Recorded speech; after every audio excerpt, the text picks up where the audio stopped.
Hello everyone, it's the Historical Gamer once again, and today I'm returning to Cold Waters, a video game made by Killerfish Games, which puts you in the shoes of an American submarine captain attempting to fight and win World War III.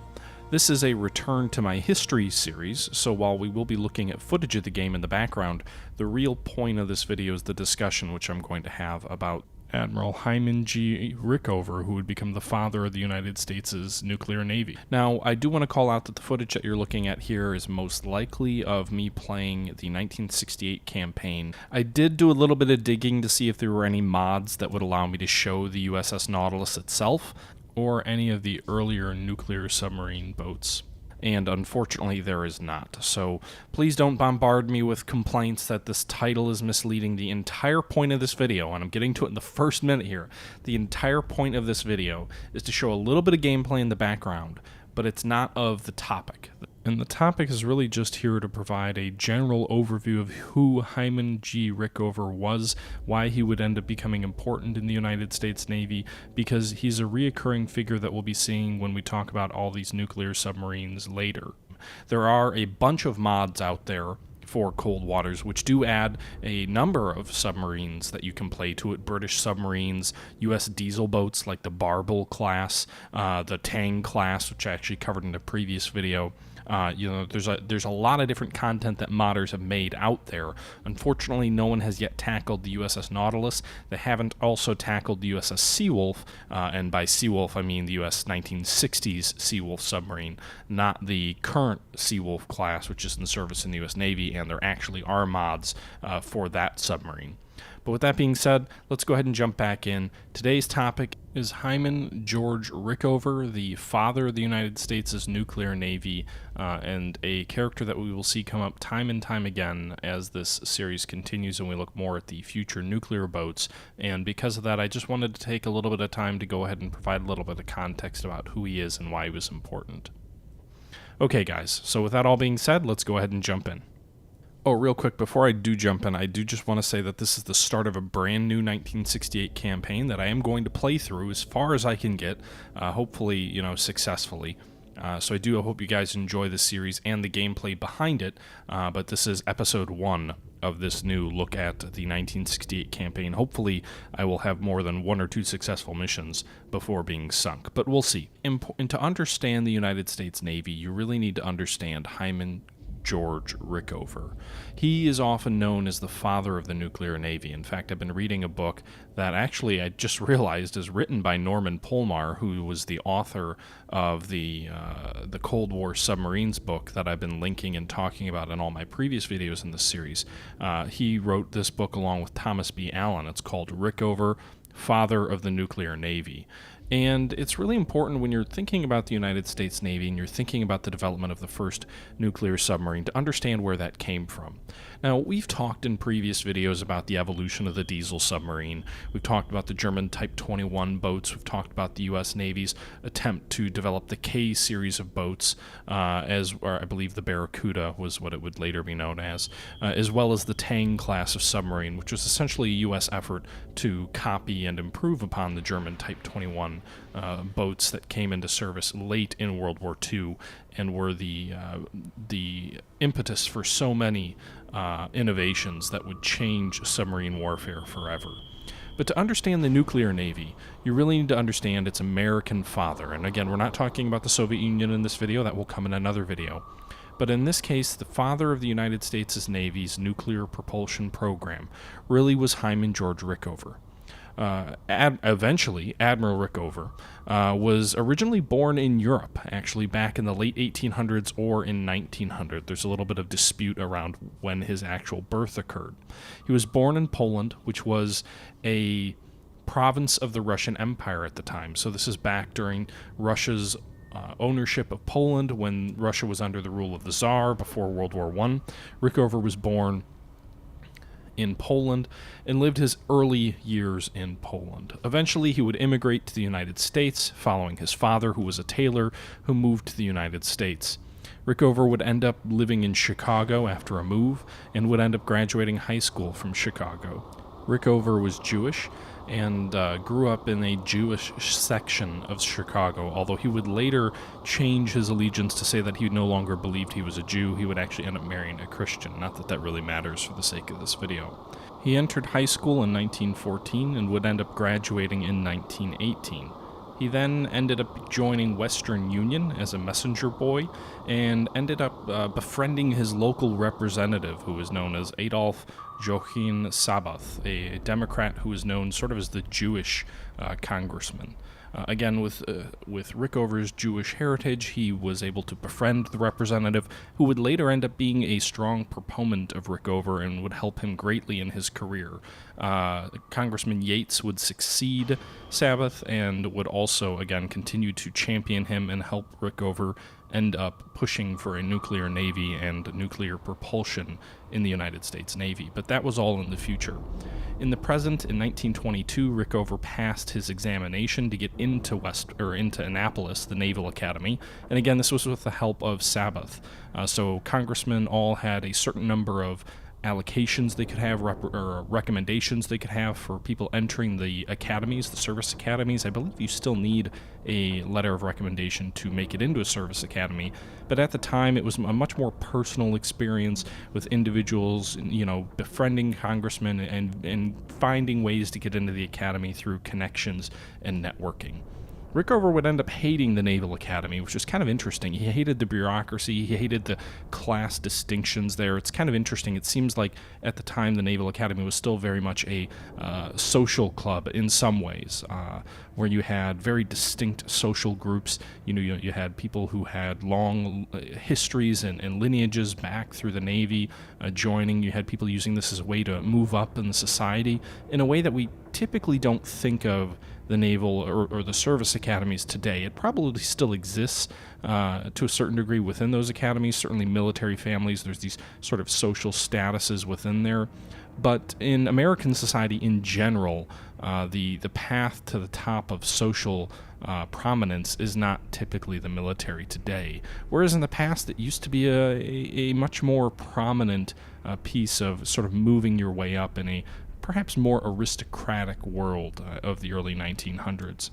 By all accounts, Rickover was an incredibly hard worker. He wasn't really a socialite. He didn't, go out and party a lot with friends. He was a bookworm, if you will. He spent hours and hours in his study, just reading book after book and learning as much as he could. There were a bunch of apparently sort of apocryphal stories that were told about Rickover, where one of his fellow classmates, who was battling his way out to be one of the top two individuals in the class that Rickover was enrolled in, his graduating year, would end up becoming ascribed to him sort of falsely. He wasn't disliked in school. He wasn't necessarily liked in school. He was just another student, except that he didn't really socialize in the way that a lot of the other students did. And he finished somewhere in the kind of upper half of his graduating class, although didn't graduate with distinction per se. He wasn't in the top, 1, 2, or 5 or anything like that in his graduating class. Most graduating ensigns in the United States Navy who are graduating from the military classes actually would be assigned to battleships, but Rickover was a little bit unique in that he was assigned to the destroyer La Valliette, which was based in San Diego. Rickover spent the majority of his time during his off-duty hours curled up with a book or and this I'm quoting, by the way, from the book I was referring to. Rickover spent most of his off-duty hours curled up with a book or crawling through the ship's engineering spaces, studying the steam plant as he sailed through to join other warships off the western coast of Mexico and Central America. His fascination with the ship, his fascination with the engineering components and how the ship worked, resulted in him being named the engineering officer. And this was an ability to stand out, at least within the ship, in a much more dramatic way than a typical ensign would be able to. If he had been assigned to a battleship, a crew of thousands upon thousands of sailors with hundreds of officers, it would have been much more difficult for him to sort of distinguish himself this early in his career. But his fascination with the engineering spaces led him to an emphasis in that and allowed him to gain responsibilities and experiences that he otherwise most likely would not have had if he had been stationed to a battleship. Shortly thereafter, he was assigned to the USS Nevada, which was a battleship. and it was on its way to Australia as part of a goodwill cruise in the mid-1920s. However, Rickover didn't end up making the trip because he was sick, and this seems to be somewhat of a common occurrence early in Rickover's career, is that he was commonly relatively sickly. He suffered early in his career at West Point being sick on sick leave. He failed to participate in the Nevada, going to Australia as a result of him being on sick leave. And I believe also there was another situation, I think it was the New Mexico later on, where he was also again sick. He seems to have been a little bit of a sickly young officer transitioning into the Navy. I don't know if that was typical at the time, or even if it is still typical, but it certainly was the case for him that he was often on sick leave and unable to perform his duties and unable to participate in certain events that his ships otherwise would have participated in. In the late 1920s, Rickover was sent to Annapolis to attend graduate school. He was also promoted to a full lieutenant in the U.S. Navy. He would later meet his eventual wife while he was there. She was actually an author who was writing books at the time. She seemed to be a very accomplished woman herself. He ended up in the late 1920s being assigned to the battleship California and would end up becoming the electrical officer, but he would quickly volunteer for submarine duty. The submarine branch of the Navy was small. The crews of all 69, there were 69 Navy submarines at the time, had slightly more crews than 2 battleships at the time. And again, I'm quoting from this book. So he was able to apply himself to submarines in the late 1920s. He signed up for submarines largely because he viewed it as an engineering challenge. Again, remember, he was focusing on engineering. He had been assigned the electrical officer on the USS California, and he sort of viewed submarines as an interesting challenge from both an engineering and an electrical perspective. At the time, all U.S. submarines were diesel-electric boats, which meant when they were above the water, they ran on diesel engines. When they were below the water, they ran exclusively on electric batteries that were charged by the diesel engines. So if you were someone who was really interested in electrical items or electricity, diesel boats would provide an interesting challenge because they were the only vessels in the U.S. Navy that were strictly battery-powered at certain times, as the diesel boats were when they submerged. It's interesting, though, that for someone who would play such a decisive role in the development of U.S. submarine and propulsion for United States submarines, that he didn't actually spend a lot of time in the submarine force.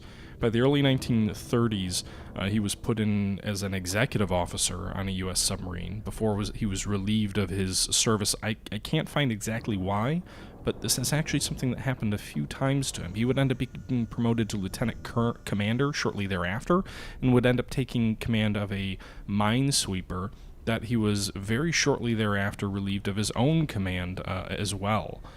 So he was taking part in, I believe it was in China, for just 3 months, and he was relieved. Now, there's no official reason for his relieving of command, why officials decided he should not be in command of the ship anymore, but according to Polmar and this book, the belief was that it was not without cause. He was relieved for due cause. And it's interesting, if he was relieved as an executive from a submarine and then later from a minesweeper, that this seemed to be pointing to the fact that Rickover, despite perhaps being a very sound electrical officer, may not have been a great leader of men within the context of commanding ships. And this probably is fitting because as you see his career develop further on, later on, he would often be fighting with people. He was very unwilling to tolerate the typical bureaucracy of the Navy and the way that things, going along with doing things the way they've always been done, just because he rubbed a lot of people the wrong way. He made a lot of enemies, and you can imagine that kind of a personality in charge of a vessel, at sea in a foreign station, may be a recipe for some conflict and some disagreement. As it was at this point, perhaps recognizing his inadequacy for command of line vessels in the fleet, that he requested permission to change to a EDO role, which was an electrical duty officer.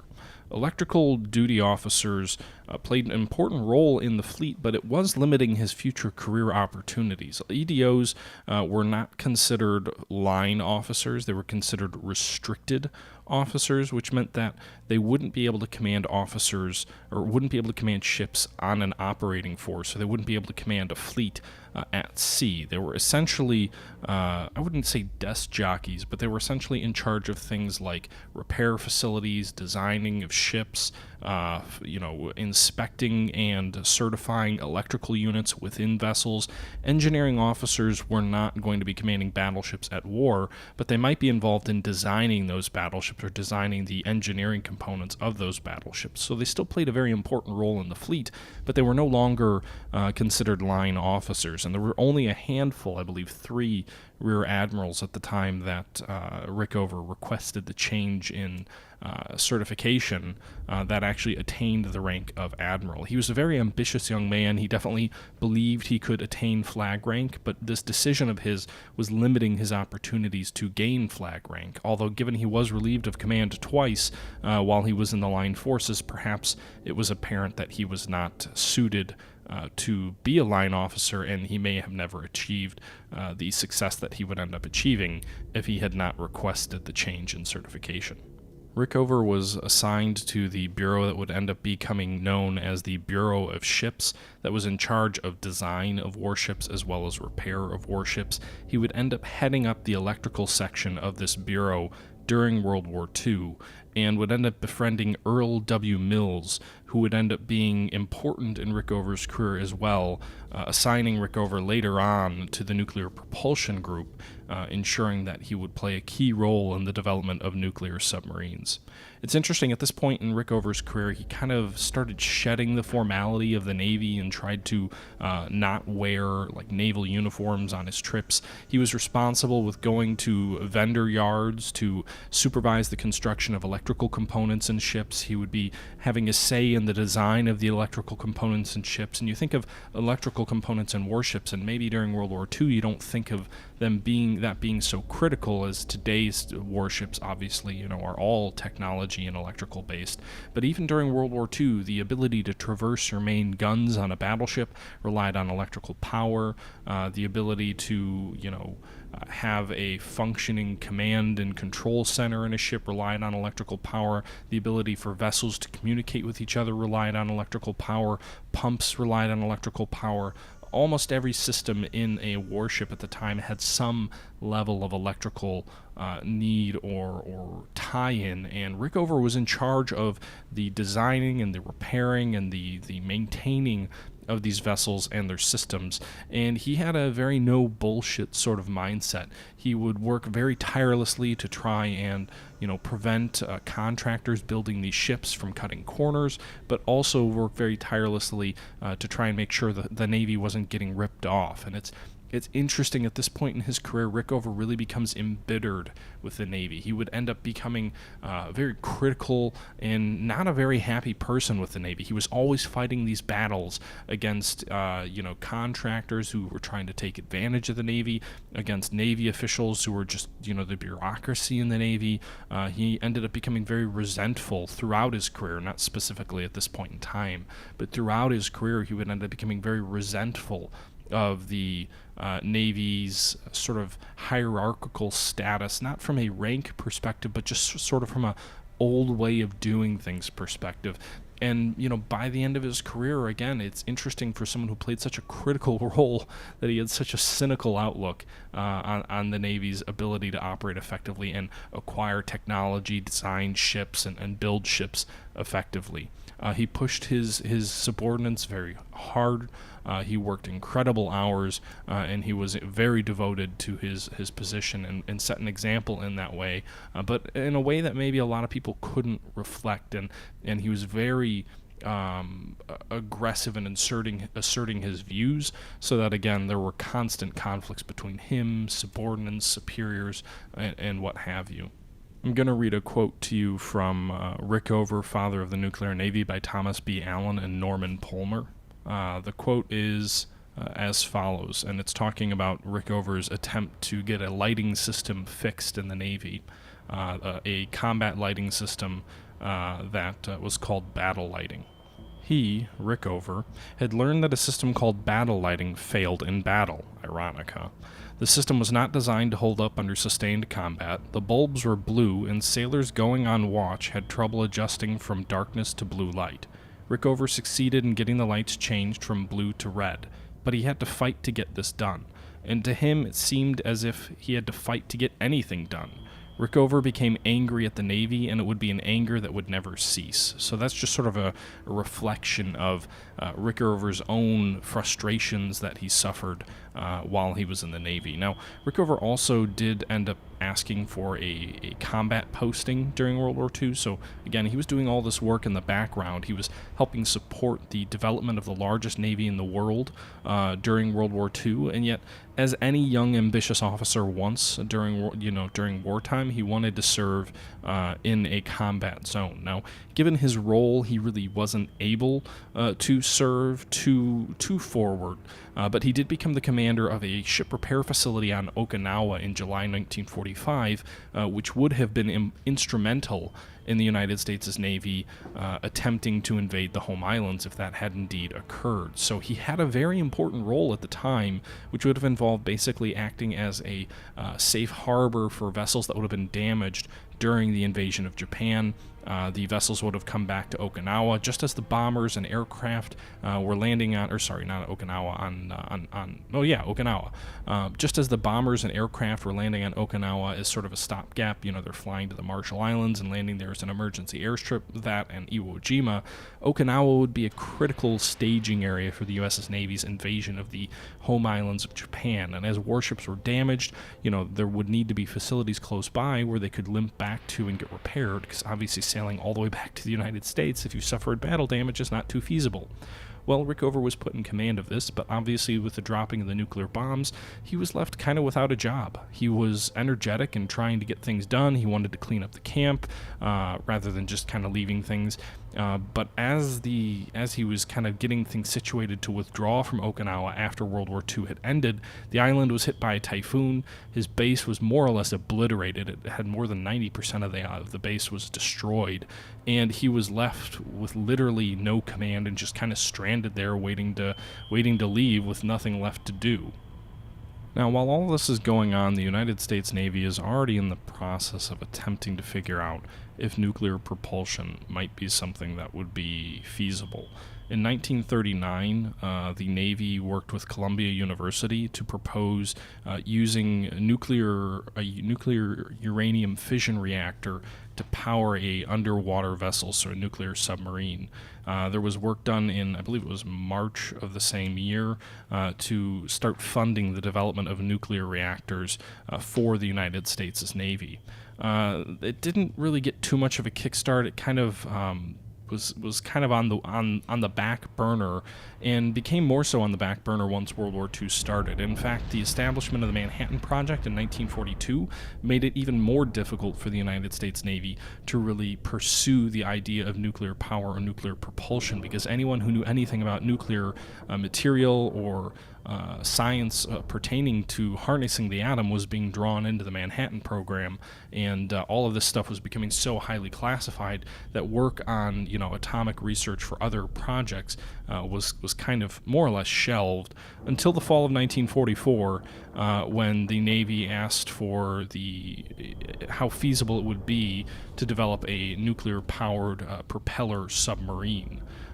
So this was, again, late 1944, but it wasn't really given the priority it deserved. It wasn't until mid-1946 that the Navy really started looking at nuclear power in a serious way. There were multiple industrial firms, which participated in the Manhattan Project now that World War II was over, and a lot of these companies didn't have the same level of contracts, same level there wasn't the same effort going to the Manhattan Project, because the nuclear bombs had already been developed. Some of these companies were trying to figure out how else can we use nuclear power, nuclear equipment. And one of the ideas was develop a nuclear submarine. So the United States Navy began assigning officers in the late 1940s to work with these private companies to figure out how they could go ahead and harness the atom and begin developing nuclear submarines. Admiral, or then Captain Rickover, was actually the senior naval officer at Oak Ridge. Is it Oak Ridge Laboratories or just Oak Ridge? In 1946, and began assembling a team there.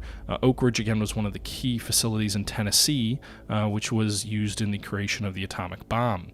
Rickover was there investigating the concept of nuclear propulsion in the 1940s. Again, he had been assigned by Admiral Mills, who was sort of his mentor that we had talked about before. And going into the early 1950s, the United States Navy was doing research and working on nuclear propulsion and nuclear power in the idea of creating a nuclear submarine. So, with that being said, that's kind of a bio of Admiral Rickover, who would end up becoming the father of the United States nuclear navy. I'm not going to just talk through his whole life. I know I've been talking about it already for 20 minutes now, but I don't want to turn this into, and then he did this, and then he did this, and then he did this. So I hope I didn't do that too much. I just wanted to lay the groundwork for sort of Rickover's involvement in the Navy and why he would end up becoming an important figure. Because as we talk about these future submarines, as we talk about, and we're not going to do it in this video, but as we talk about the Nautilus, as we talk about the Seawolf, as we talk about the other classes like the Skipjack class and the Sturgeon class and all of these other classes of submarines, it's important to understand that these submarines in many cases were largely the brainchild of eventually the man who would become Admiral Rickover. So when I talk about Rickover in future videos and talk about his influence and what he did, again, he was instrumental in the Narwhal, which we talked about in a previous video. The Narwhal class very much was a pet project of his. So I wanted to lay a little bit of groundwork to say this is who Admiral Rickover was. This is his background. He I wouldn't say failed, but he didn't accomplish perhaps what he had hoped as a line officer. He ended up playing a very important role as an electrical officer and an engineer in the design and maintenance of the fleet during World War II. He ended up suffering sort of tragedy at the end of World War II, and that he finally got this assignment that he had wished for. It was an important assignment, and it all went for naught because the atomic bomb ended the war. And then he was assigned an important role in the development of atomic power and nuclear reactors and submarines after the war, and would end up playing an instrumental role in the USS Nautilus. And we will show you, again, footage of these submarines as we can, but the Nautilus is not a sub that is in this game or in any mods that I can find. I think with that being said, though, guys, that's enough of me rambling about Rickover. I think that brings us to the verge of nuclear power. I will leave you with a few things here. The Navy put together a list of reasons that they wanted to develop nuclear power. And I'm just going to refresh you guys, because if you remember in our previous videos, we're talking about diesel submarines. But if we remember in the 1950s, the U.S. Navy was strictly a diesel submarine fleet in the early part of the 50s.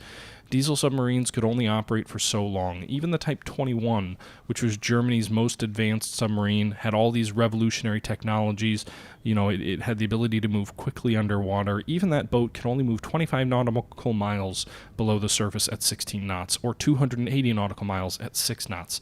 Compare that with a nuclear submarine, which theoretically had the ability to have unlimited range, the ability to stay submerged continuously for weeks or even months at a time, the ability to have high submerged speeds. The reason those diesel boats only had limited range, as we talked about with the Type 21, was because they were running on batteries, and after the battery was exhausted, you had to recharge it. Well, to recharge a diesel submarine's batteries, you had to surface the boat or go very close to the surface where you'd put a snorkel up, and then you could run the diesels because you'd have this funnel of air that could come in as you were underwater. So you were limited how far you could go underwater. You were limited to how long you could go quickly underwater.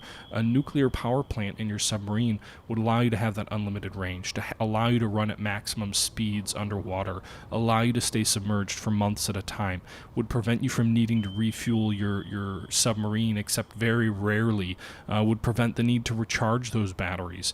You'd have more power to weight ratio than batteries could provide.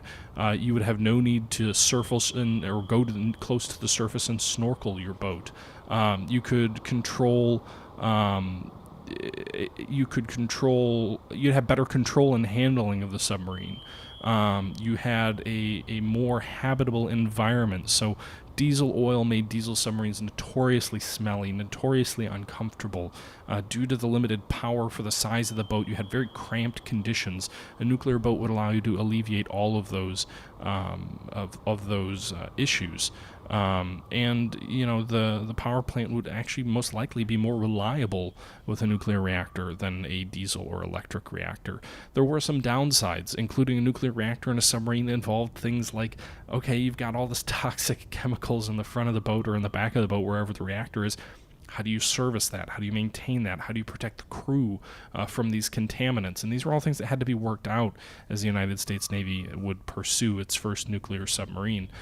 But Rickover would be a key champion of this, seeing the fact that we don't have to worry about snorkeling, we don't have to worry about surfacing, we don't have to worry about refueling, you know, all of these things. The Nautilus would be the first submarine ever to go under the ice caps and would be at sea for hundreds of days at a time, whereas you're talking like German World War II submarines or U.S. World War II submarines, a month, maybe two tops, whereas you had, you know, a nuclear submarine could operate as long as it had batteries, as long as it had food to feed its crews.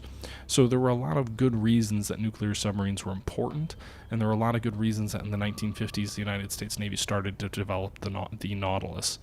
With that being said, guys, I hope you enjoy this sort of preview of who Admiral Rickover was, why he was important. He was the leading naval scientist at Oak Labs, which was researching the development of a nuclear submarine. So he was the principal naval figure involved with the private companies at Oak Ridge as they're trying to develop a reactor for a nuclear submarine. So he's there, he's the senior ranking official, and this technology is starting to come about, and he's the one directing how to do this, and he's highly qualified to do it because of his electrical background. With that being said, guys, that's going to end it for this video. I hope you enjoyed it. In the next video, we'll actually talk about the Nautilus, and we'll go from there. But I hope you guys enjoyed the video. Let me know your thoughts. This was a little bit more structured, maybe a little bit more dry, not quite as entertaining, but I just wanted to give a little bit of background before we get into the more fun stuff, talking about the boat itself, its history, what it did, and its construction. With that being said, guys, thanks again. Until next time, this is the Historical Gamer saying thank you for watching, and I'm out.